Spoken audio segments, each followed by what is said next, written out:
अस्मत् सर्वगुरुभ्यो नमः। श्रीमते रामानुजाय नमः।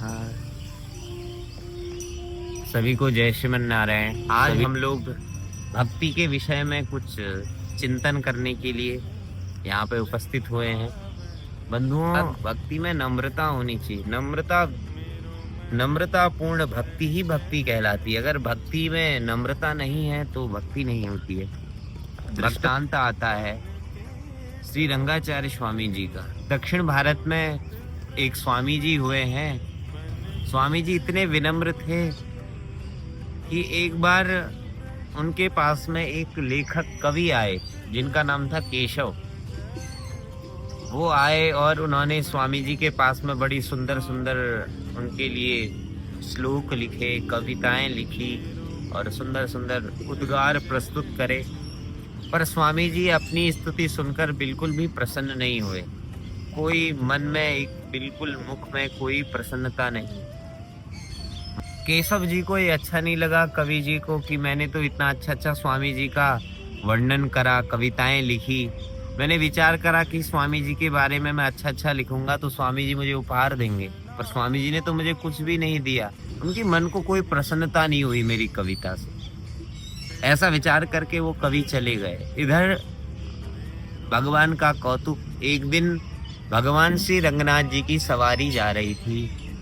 जब भगवान रंगनाथ जी की सवारी जा रही थी तो सवारी के समय सवारी निकल रही थी स्वामी जी की तिरुमाली से, अर्थात उनके घर से भगवान की सवारी निकल रही थी। तो स्वामी जी दर्शनार्थ हेतु आए और स्वामी जी ने भगवान को साष्टांग प्रणाम करा और कहा, पापो हम पाप कर्मा हम पापात्मा पाप संभव त्राहि मां पापिनम घोरम सर्व पाप हरो हरि।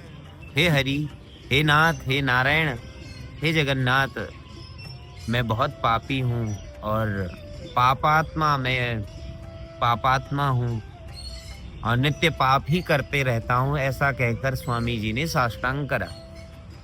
पर उसी समय वो कवि जो केशव जी थे वो भी वहां पे विराजमान थे, स्वामी जी के ऐसे वचनों को सुन रहे थे। तो उस समय उन केशव कवि ने कहा, प्रभु ये जो कह रहे हैं ये वैसे ही हैं, ये वास्तव में पापी हैं। इसलिए भगवान से वो कवि जोर जोर से ऐसे कहने लगे, सब लोगों के सन्मुख में कहने लगे, अरे ये स्वामी जी तो पापी हैं। और इधर सवारी तो निकल गई, पर स्वामी जी के चेहरे पे इतनी प्रसन्नता और इतना आनंद की अनुभूति थी कि उन केशव जी को स्वामी जी ने हृदय से लगा लिया। वाह केशव जी, आज आपकी कविता से मैं प्रसन्न हुआ। अरे आपने मेरे लिए भगवान से कहा कि मैं पापी हूँ, वास्तव में मैं पापी।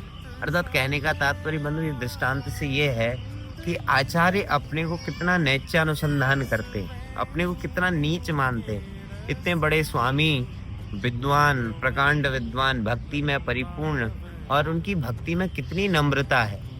जब उन कवि ने उनके अवगुणों को कहा तब स्वामी जी प्रसन्न हुए, गुणों को सुनकर के प्रसन्न नहीं हुए। इसलिए हम लोगों को भी कोई कुछ कहवे, अपशब्द बोले या कुछ कहवे तो उसको बुरा नहीं मानना चाहिए। भगवान के भक्तों का लक्षण ही है।